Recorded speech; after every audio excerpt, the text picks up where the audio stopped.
दोस्तों इस वीडियो में हम समझेंगे कि इंडेक्स फंड क्या होता है, पर उसके पहले इंडेक्स क्या होता है ये जानना जरूरी है।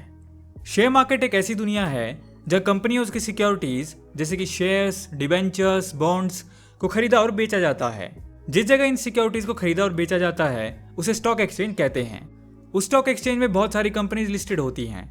वैसे तो इंडिया में 9 स्टॉक एक्सचेंजेस हैं जो कि सभी से ऑथराइज्ड हैं, लेकिन NSE national stock exchange of India and BSE Bombay stock exchange यही दो सबसे बड़े एंड फेमस स्टॉक एक्सचेंज हैं। अब BSE में अप्रॉक्स 5000 कंपनीज लिस्टेड हैं एंड NSE में भी 1600 प्लस कंपनीज लिस्टेड हैं। अब ऐसे में आप हर एक कंपनी के शेयर पे नजर नहीं रख सकते, इसीलिए इंडेक्स बनाया जाता है जिसमें टॉप की कुछ कंपनीज इंक्लूड होती हैं। इस इंडेक्स से आप मार्केट की पोजीशन का अंदाजा लगा सकते हो। इंडिया में 2 पॉपुलर इंडेक्स हैं, सेंसेक्स एंड निफ्टी 50। BSE की टॉप 30 कंपनीज का ग्रुप है सेंसेक्स एंड NSE की टॉप 50 कंपनीज का ग्रुप है Nifty 50। Index fund mutual fund की एक कैटेगरी है, लेकिन म्यूचुअल फंड की तरह इसमें फंड मैनेज करने के लिए कोई एक्सपर्ट टीम नहीं होती। म्यूचुअल फंड में या ऐसे भी जब नॉर्मली हम शेयर मार्केट में इन्वेस्ट करते हैं तो कुछ पर्टिकुलर कंपनीज के ऊपर रिसर्च करते हैं, उसके अकॉर्डिंग उन कंपनीज के शेयर्स में इन्वेस्ट करते हैं। ये एक एक्टिव फंड का एग्जाम्पल है, लेकिन इंडेक्स फंड एक पैसिव फंड है जहां आपको इतने टाइम की रिसर्च एंड किसी एक्सपर्ट की सजेशन की जरूरत नहीं है। यहाँ पे स्टॉक एक्सचेंज के किसी एक इंडेक्स पर इन्वेस्ट किया जाता है। आइए जानते हैं कि ये कैसे काम करता है। फॉर एग्जाम्पल, सपोज आपने निफ्टी 50 इंडेक्स पे इन्वेस्ट किया।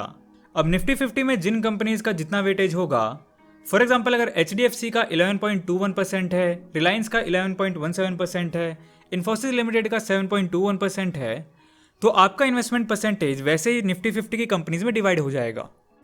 अब एक्टिव फंड की तरह ऐसा नहीं होगा कि किसी पर्टिकुलर कंपनी में पैसा लगा है एंड उसका शेयर लॉस में जाने लगा तो आपको भी लॉस होगा। यहाँ एक कंपनी से मतलब नहीं है, आपका इन्वेस्टमेंट पूरे इंडेक्स पे है। अगर एक कंपनी डाउन जाती है तो कोई और अप जाके ओवरऑल बैलेंस कर सकती है। ओवरऑल आपका रिटर्न मार्केट की एवरेज पोजीशन पे डिपेंड करता है। इंडेक्स फंड के रिटर्न एंड बेंचमार्क इंडेक्स में ज्यादा डिफरेंस नहीं होता। बेंचमार्क इंडेक्स का यूज म्यूचुअल फंड के केस में किया जाता है, वो भी इसी तरह से एवरेज बताता है। आपके फंड की परफॉर्मेंस इंडेक्स की परफॉर्मेंस के आसपास ही रहती है, जितना क्लोज रहे उतना ही अच्छा है। पर उसमें जो डिफरेंस होता है, इस डिफरेंस को ट्रैकिंग एरर कहते हैं।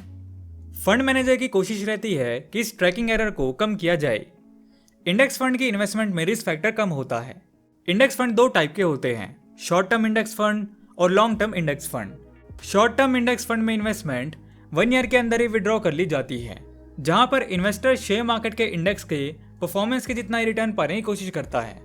And long term index fund long term के लिए होता है। लॉन्ग टर्म इंडेक्स फंड में इन्वेस्टर को रिटर्न के टाइम टैक्स एग्जम्पशन भी मिलती है। अब आइए जानते हैं कि इंडेक्स फंड में किन किन लोगों को इन्वेस्ट करना चाहिए। वो लोग जो शेयर मार्केट के डेली के अप्स एंड डाउन से अलर्ट नहीं रह पाते या रोज इतना अपडेट नहीं रहना चाहते, उनके लिए इंडेक्स फंड एक अच्छा ऑप्शन है। साथ ही साथ वो लोग जो रिटर्न का फायदा तो लेना चाहते हैं, भले ही वो प्रॉफिट कम हो, और बहुत ज्यादा रिस्क नहीं लेना चाहते, ऐसे लोगों के लिए भी इंडेक्स फंड बेटर ऑप्शन है as compare to active funds. चलिए जान लेते हैं कि इंडेक्स फंड में इन्वेस्ट करने से पहले किन किन चीजों का ध्यान रखना चाहिए। फर्स्ट है रिस्क एसोसिएटेड। इंडेक्स फंड में रिस्क जरूर कम होता है, लेकिन ये रिस्क फ्री नहीं होता। कई बार मार्केट क्रैश होने की सिचुएशन में लॉस हो जाता है। नेक्स्ट है कॉस्ट। आपको उस फंड की तरफ जाना चाहिए जहां एक्सपेंस रेशियो लो हो। एक्सपेंस रेशियो एक फंड चार्ज होता है जो फंड हाउस को देना पड़ता है फंड मैनेजमेंट सर्विसेज के लिए।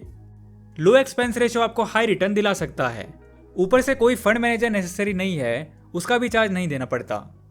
नेक्स्ट है रिटर्न। इन्वेस्टमेंट के लिए उन फंड्स की तरफ जाना चाहिए जहां ट्रैकिंग एरर मिनिमम हो। अगर ट्रैकिंग एरर लोएस्ट होगा तो फंड परफॉर्मेंस बेस्ट होगा। अगला है इन्वेस्टमेंट होराइजन। इन्वेस्टमेंट होराइजन का मतलब उस टोटल लेंथ ऑफ टाइम से है जितने टाइम के लिए आप सिक्योरिटी होल्ड करते हो, यानी कि आप कितने लॉन्ग टर्म के लिए इन्वेस्ट कर रहे हो, ये मैटर करता है। बिकॉज शॉर्ट टर्म की इन्वेस्टमेंट में आपके फंड्स को मार्केट की फ्लक्चुएशन से प्रॉब्लम होती है।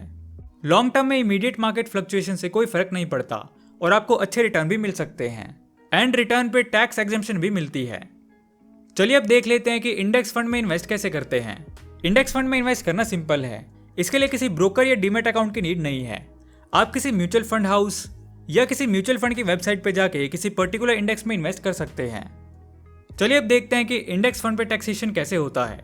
शॉर्ट टर्म में यानी 1 ईयर से पहले विड्रॉ करने पर 15% टैक्स लगता है, लेकिन लॉन्ग टर्म में 1 लाख तक की एग्जम्पशन मिलती है। उसके बाद 10% टैक्स देना पड़ता है। अब लास्ट में टॉप 5 इंडेक्स फंड्स देख लेते हैं। Nippon India index Sensex, HDFC index Sensex fund, Tata index Sensex fund, IDFC Nifty fund and UTI Nifty index fund. ये सिर्फ आपको एग्जाम्पल के लिए बताया है, इनमें इन्वेस्ट करने से पहले अपना रिसर्च जरूर करें। तो आज की वीडियो में इतना ही दोस्तों, जल्दी मिलते हैं अगली वीडियो में एक ऐसे नॉलेजेबल टॉपिक के साथ। सो दोस्तों, वीडियो पसंद आया तो लाइक एंड शेयर करो यार, एंड नहीं हो तो इस चैनल को सब्सक्राइब कर लो क्योंकि मैं ऐसी वीडियोस आपके लिए लाता रहूँगा। And thanks for watching.